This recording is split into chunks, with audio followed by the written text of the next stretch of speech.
Hello മക്കൾസ്, നമുക്ക് പഠിക്കാനുള്ള 5 organic chapters ഉണ്ടല്ലോ.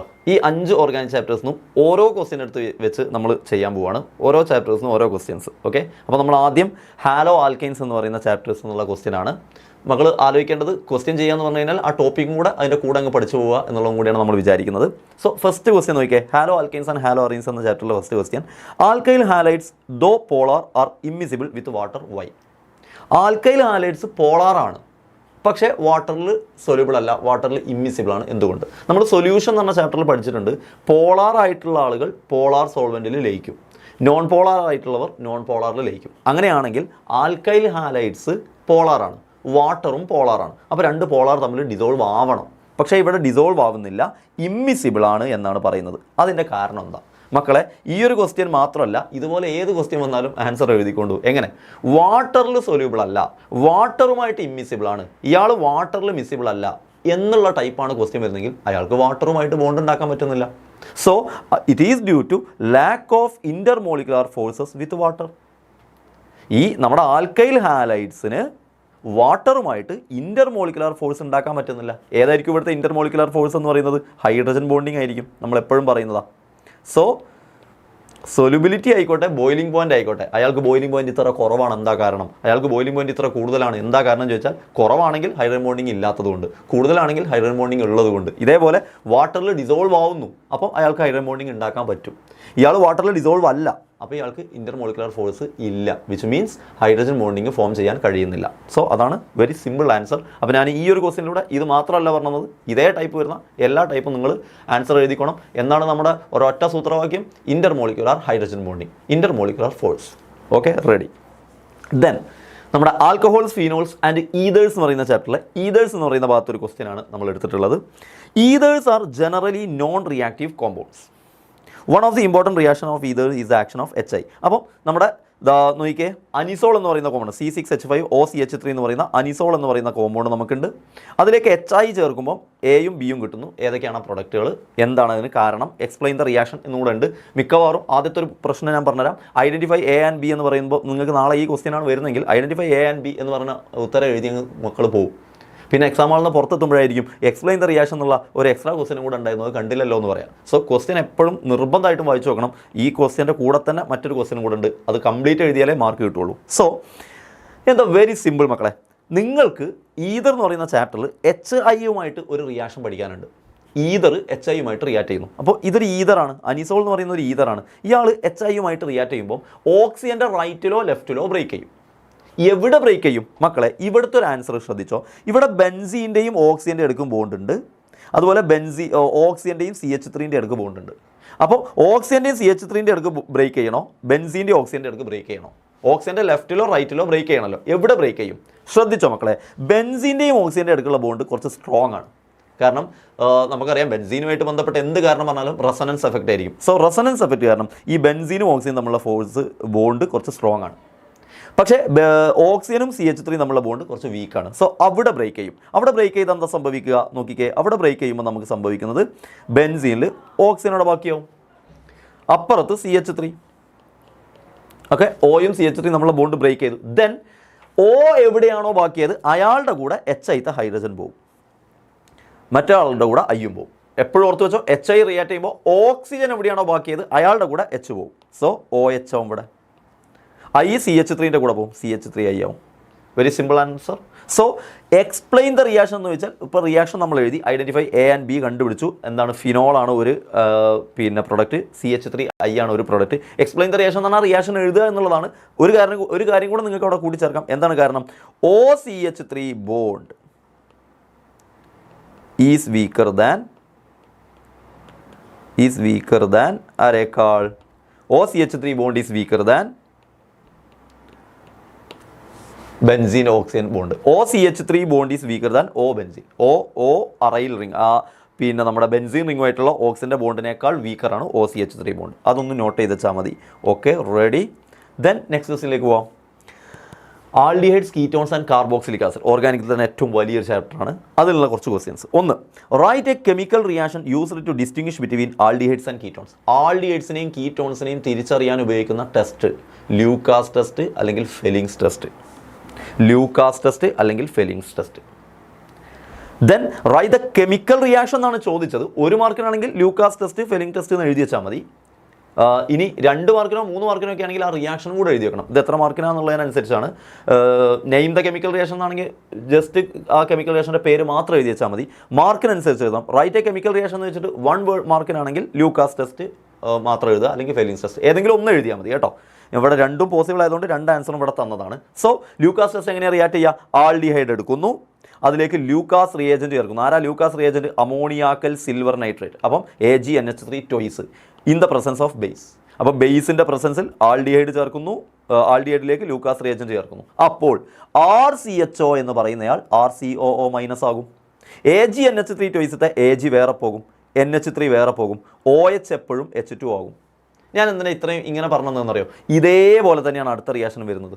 അപ്പോൾ ഏതെങ്കിലും ഒന്ന് പഠിക്കുമ്പോൾ രണ്ടും നിങ്ങൾ പഠിക്കുന്നുണ്ടല്ലോ, 2 ടെസ്റ്റുകളും. അപ്പോൾ റിയാക്ഷൻ പഠിക്കാൻ ഈസിയാണെന്ന് പറയാൻ വേണ്ടിയിട്ടാണ്. കാരണം ചില മിക്കവാറും മക്കൾസ് റിയാക്ഷൻ പഠിക്കൽ റിസ്ക് എന്ന് പറയും. വെരി സിമ്പിളാണ്. നോക്കിയാൽ ഫെലിംഗ്സ് ടെസ്റ്റത്തെ റിയാക്ഷൻ നോക്കിക്കേ. ഫെലിംഗ് ടെസ്റ്റിലും ആൾഡിഹൈഡ് എടുക്കുന്നു, അതിലേക്ക് നമ്മൾ ഫെലിംഗ്സ് റിയേജൻറ്റാണ് ചേർക്കുന്നത്. അതിലൊരാളാണ് കോപ്പർ സൾഫേറ്റ്. അപ്പോൾ Cu2+. അപ്പം ഇവിടുത്തെ AgNH3 ട്വൈസിന് പ്ലസ് പകരം Cu2+, OH മൈനസ്. ഇനി ഒന്ന് നോക്കിക്കേ സിമിലാരിറ്റി. ലൂക്കാസ് ടെസ്റ്റിൽ RCHO, ഫെലിംഗ്സ് ടെസ്റ്റിലും RCHO.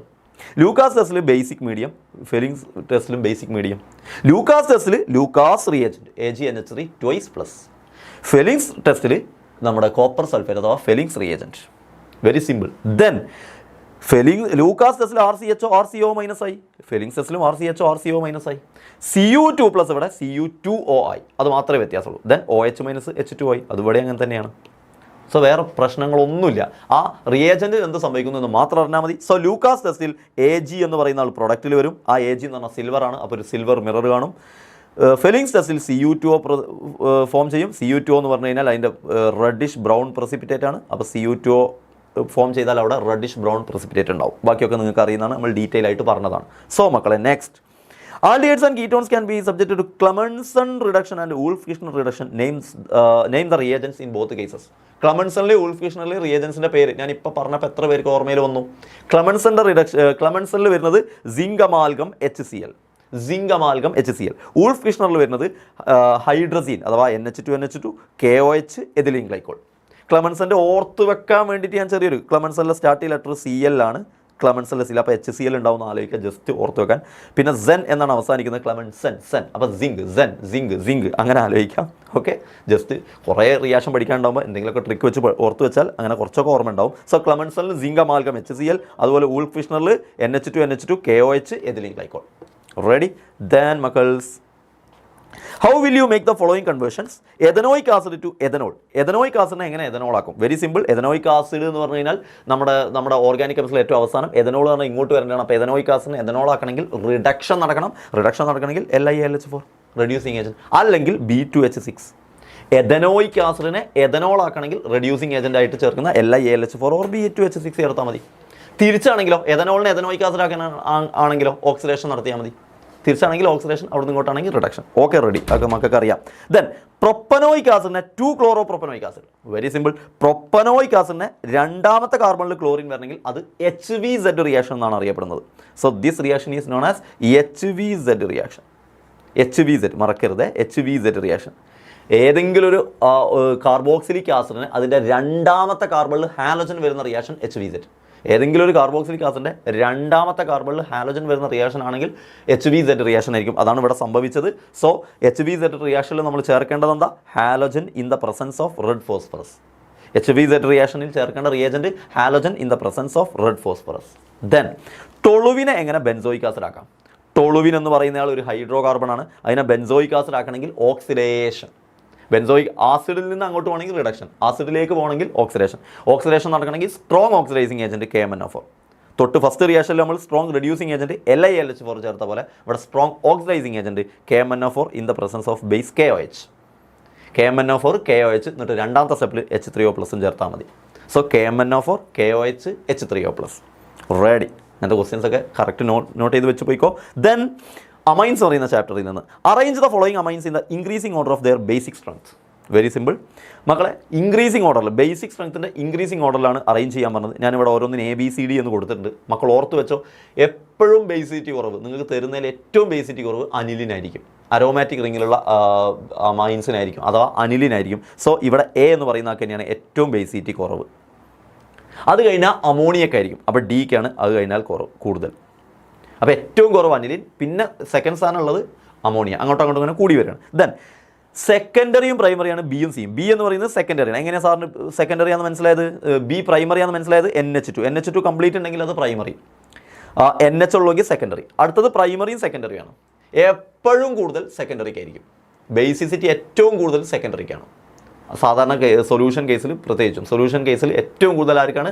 സെക്കൻഡറിക്കാണ്. സോ സെക്കൻഡറിക്കാണ് ഈ കൂട്ടത്തിൽ തന്നെ ഏറ്റവും കൂടുതൽ. സോ ബിക്കാണ്, ബി എന്ന് പറയുന്ന പ്രൈമറിക്കാണ്. അത് കഴിഞ്ഞാൽ ഏറ്റവും കൂടുതൽ സിക്കാണ്. കാരണം സി എന്താണ്? ഒരു സെക്കൻഡറിയാണ്. ബി എന്താണ്? ഒരു പ്രൈമറിയാണ്. പ്രൈമറിയേക്കാളും ബേസിറ്റി കൂടുതൽ സെക്കൻഡറിക്കാണ്. Ready? Then represent a reaction to explain the basic character of aniline. ഇങ്ങനെ ക്വസ്റ്റ്യൻ ഒന്നും നിങ്ങൾ പേടിക്കണ്ട. അനിലിൻ്റെ ബേസിക് ക്യാരക്ടറിന് പിന്നെ റിയാക്ഷൻ എഴുതാൻ പറഞ്ഞാൽ അനിലിൻ ബേസിക് ആണെന്ന് അറിയാലോ. അപ്പോൾ ബേസിൻ്റെ കൂടെ ഒരു ആസിഡ് ചേർത്താൽ മതി.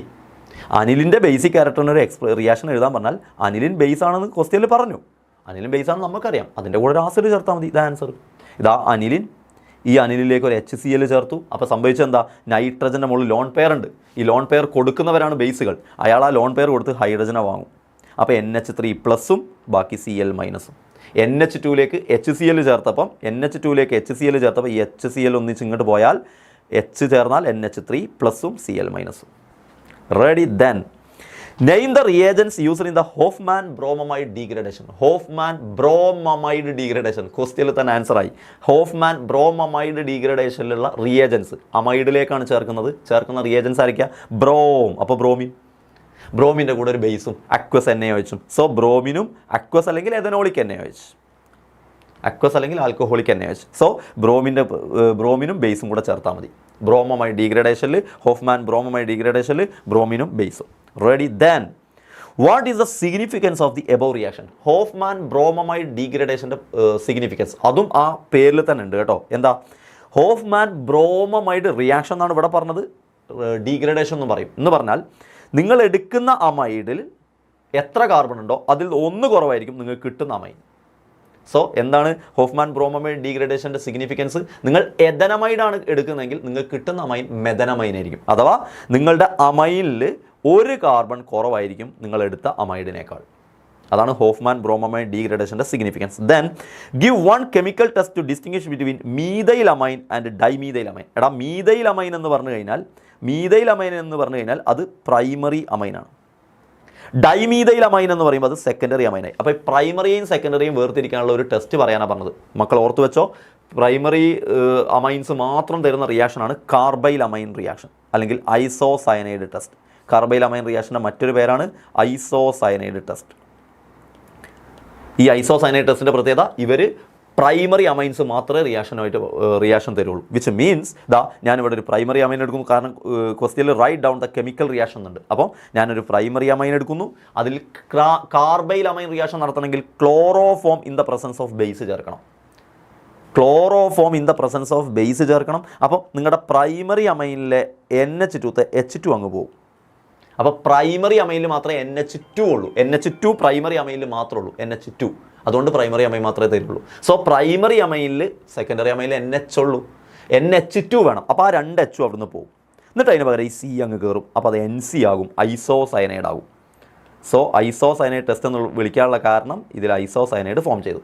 ഞാനൊരു ക്വസ്റ്റ്യൻ പറയുമ്പോൾ അതിൻ്റെ റിയാക്ഷൻസ് ഒക്കെ കംപ്ലീറ്റ് പറയുന്നത് നിങ്ങൾ ആ ടോപ്പിക് കൂടെ പഠിച്ചോട്ടെ എന്ന് വിചാരിച്ചില്ല കേട്ടോ. സോ പ്രൈമറി അമൈനിലേക്ക് ക്ലോറോഫോം ചേർക്കുമ്പോൾ ക്ലോറോഫോമത്തെ കാർബൺ പ്രൈമറി അമൈനിലേക്ക് കയറും. ക്ലോറോഫോമിലെ കാർബൺ പ്രൈമറി അമൈനിലേക്ക് കയറി NC ആകും. ദെൻ ക്ലോറോഫോമത്തെ ക്ലോറിൻ പൊട്ടാസ്യമായിട്ട് കൂടി ചെന്ന് KCl ആകും. OH H2 ആകും. ദെൻ ബാലൻസും കൂടി ചെയ്യണമെന്നുണ്ടെങ്കിൽ ബാലൻസ് ചെയ്ത് എഴുതിയാൽ മതി. എങ്ങനെ ബാലൻസ് ചെയ്ത് എഴുതാം? 3 ക്ലോറിൻ അല്ലേ, അപ്പോൾ 3 KCl. അപ്പോൾ 3 K വന്നതുകൊണ്ട് 3 KOH. അപ്പോൾ 3 ഓക്സിജൻ വന്നതുകൊണ്ട് 3 H2O. മൊത്തത്തിൽ 3 അങ്ങ് കൊടുത്താൽ മതി. റെഡി? പഠിച്ചേക്കണേ മക്കളെ. ആർക്കെങ്കിലും ഇത് അറിയാത്തവരുണ്ടെങ്കിൽ. യെസ്, ബയോമോളിക്യൂൾസ് എന്ന് പറയുന്ന ചാപ്റ്ററിലെ കുറച്ച് ക്വസ്റ്റ്യൻസ് നോക്കാം. റെഡി? നോക്കടാ. ആൽഫ D+ ഗ്ലൂക്കോസും ബീറ്റ D+ ഗ്ലൂക്കോസും തമ്മിലുള്ള വ്യത്യാസം, ആൽഫയും ബീറ്റയും തമ്മിലുള്ള വ്യത്യാസം അവർ ആനോമേഴ്സ് ആണ് എന്നുള്ളതാണ്. So the answer is anomers. Then next question, what is denaturation of protein? പ്രോട്ടീനെ ഡീനാച്ചുറ ചെയ്യുക എന്ന് പറഞ്ഞാൽ എന്താ അർത്ഥം? പ്രോട്ടീനിലേക്ക് ഫിസിക്കൽ ചേഞ്ചോ കെമിക്കൽ ചേഞ്ചോ വരുത്തിയാൽ, നിങ്ങളെ കയ്യിലുള്ളൊരു പ്രോട്ടീനെ ഫിസിക്കൽ ചേഞ്ചോ കെമിക്കൽ ചേഞ്ചോ വരുത്തിയാൽ എന്ന് പറഞ്ഞാൽ ടെമ്പറേച്ചർ കൊടുക്കുകയോ pH മാറ്റുകയൊക്കെ ചെയ്താൽ അതിൻ്റെ ആക്ടിവിറ്റി നഷ്ടപ്പെടും. അങ്ങനെ പിന്നെ ഫോൾഡായിട്ട് കിടക്കുന്ന പ്രോട്ടീനൊക്കെ അൺഫോൾഡായിട്ട് മാറും. ഇതാണ് denaturation of protein. When a protein is subjected to physical or chemical change it loses its biological activity and become unfolded. Ready, അതാണ് ഡീനാച്ചുറേഷൻ ഓഫ് പ്രോട്ടീൻ. എക്സാമ്പിൾ മക്കളെ, എക്സാമ്പിൾ അഥവാ ചോദിച്ചാൽ എക്സാമ്പിൾ എന്താ? Coagulation of egg, coagulation of egg. പിന്നെന്താ? Curdling of milk, curdling of milk. Milk കേടാക്കുന്നതും പിന്നെ egg coagulate ചെയ്യുന്നതൊക്കെ ഇതിൻ്റെ എക്സാമ്പിളാണ്. Then differentiate between nucleoside and nucleotide. എടാ ന്യൂക്ലിയോസൈഡ് എന്ന് പറഞ്ഞാൽ, ന്യൂക്ലിയോസൈഡ് എന്ന് പറഞ്ഞാൽ ഞാൻ അവിടെ എഴുതിയ തെറ്റിയുണ്ട്. ന്യൂക്ലിയോസൈഡ് എന്ന് പറഞ്ഞാൽ, ന്യൂക്ലിയോസൈഡ് എന്ന് പറഞ്ഞാൽ നൈട്രജൻ ബേസും അതിലേക്ക് പെൻറ്റോസ് ഷുഗറും കൂടെ ചേർന്നാൽ പറയുന്ന പേരാണ് ന്യൂക്ലിയോസൈഡ്. ഒരു നൈട്രജൻ ബേസും അതിലേക്ക് പെൻറ്റോസ് ഷുഗറും ചേർന്നാൽ അത് ന്യൂക്ലിയോസൈഡായി. ഓക്കെ, അങ്ങനെ ആ ന്യൂക്ലിയോസൈഡിലേക്ക്, അങ്ങനെ ഉണ്ടായ ആ ന്യൂക്ലിയോസൈഡിലേക്ക് ഒരു ഫോസ്ഫേറ്റ് ഗ്രൂപ്പ് വന്നാൽ, ആ ന്യൂക്ലിയോസൈഡിലേക്ക് ഒരു ഫോസ്ഫേറ്റ് ഗ്രൂപ്പ് വന്നാൽ അതിനെ വിളിക്കുന്ന പേരാണ് ന്യൂക്ലിയോടൈഡ്. റെഡി? സോ 5 ചാപ്റ്റർ എന്നുള്ള 5 ക്വസ്റ്റ്യൻസ് ആണ് നമ്മൾ നോക്കിയത്. നന്നായിട്ട് പഠിക്കണം മക്കളെ.